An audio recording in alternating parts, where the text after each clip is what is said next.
Hello everybody, video here for you today. There is a ranch in northern Utah that's considered to be the epicenter of the strangest and most disturbing phenomena on Earth.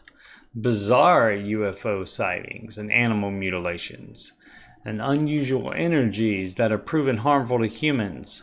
The federal government tried and failed for 20 years to find answers, but now a new team of experts has taken over, determined to reveal the secret of Skinwalker Ranch.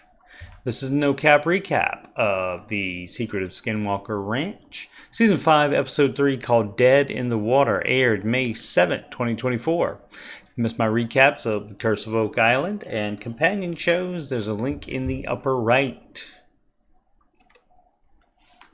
After the recent experiments and findings at the Triangle, including last year's rocket explosion at 31 feet and high-speed camera footage of a blob in the sky, and last year's LiDAR of the ground that showed this circle with a black void in the middle, Eric asked Jim to get some additional LiDAR data with his drone. This is cell phone video footage of Jim's drone controller, and it shows these two circular features. Astrophysicist Dr. Travis Taylor says it reminds him of what Albert Einstein and other scientists have theorized within the last century, a wormhole linking two distant points in space. Eric says they need to do whatever it takes to capture the anomaly again. Dr. Taylor suggests that it may be currently active, so they load up equipment and drive to the Triangle right away. Because rockets with GPS have previously seemed to cause phenomena to appear, they plan to launch several. They will again use high-speed cameras to capture images of the area. Eric mans a newly built observation post they call the Black Box southeast of the Triangle that enables him to monitor all the live GPS data from each of the rockets. The ranch caretaker set up additional high-speed camera several hundred yards southeast of the Triangle.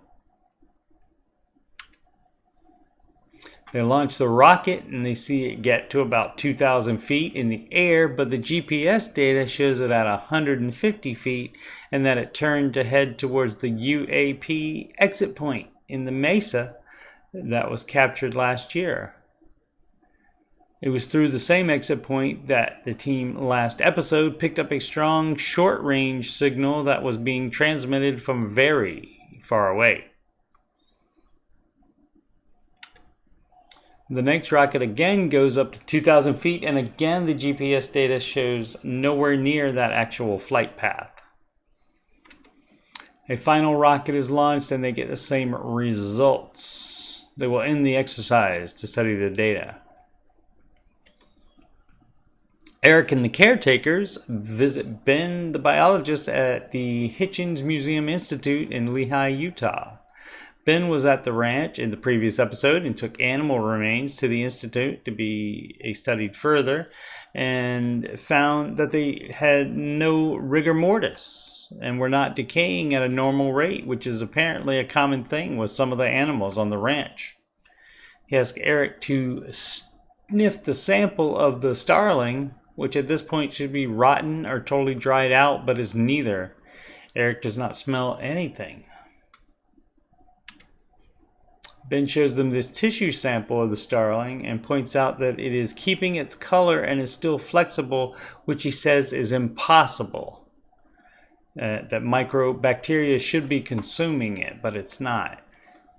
Ben says there has to be something on the ranch that is keeping bacteria from affecting it.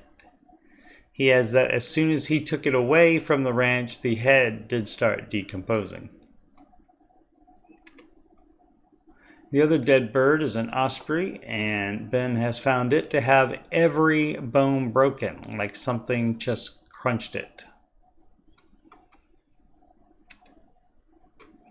Ben collected this cow rib, which also displayed decay resistance as it still has soft tissue on it after having been in the sun for 6 months. It has a tooth mark that on this side has shattered the rib. Ben tried an experiment with coyote teeth and black bear teeth and all shattered. Ben did find a match for the bite, the extinct species dire wolf. The tooth fits, and it has an extra musculature that gives more bite power. Dragon says there is an account of former owner Mr. Sherman shooting a dire wolf in the 1990s and the wolf not dying. They tracked it to the river but could find no tracks of it leaving the river. Dire wolves went extinct 10,000 years ago.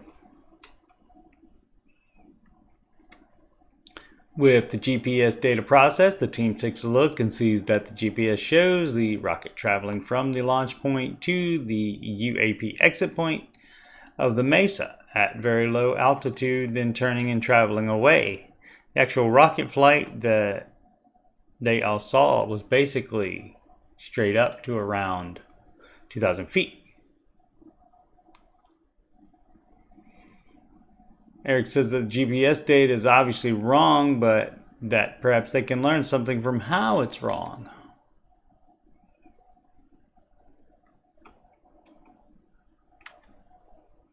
In 2020, a magnetometer survey was done on the ranch shown on the surface map. And in 2022, a weather balloon radar scan was done that is represented by the purple and yellow circles. Both show a tunnel system between the triangle and the mesa. This UAP was captured by one of the high-speed cameras. There are two others that are the same type of object. They decided to get another ground-penetrating radar survey done. The next day, the team searches Dry Gulch Creek, the river that runs along the south field of the ranch. Back at the command center, Eric reports that he is tracking them without issue. The river is shallow, so they're going to wade down it with a kayak that is outfitted with GPS and energy and radiation detection. Thomas radios Eric, letting him know they are about to get into the water. Eric says that the GPS shows that they are 5,000 feet underground. Neither detector has picked up any readings, but the energy detector's battery is almost dead after being fully charged when they started. Dr. Taylor says they often see that kind of thing right before and sometimes during phenomena. They see this tree that has been burned. They get samples of it.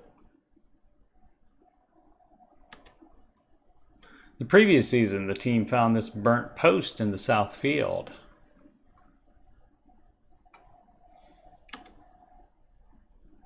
The team also finds this canine carcass with big teeth.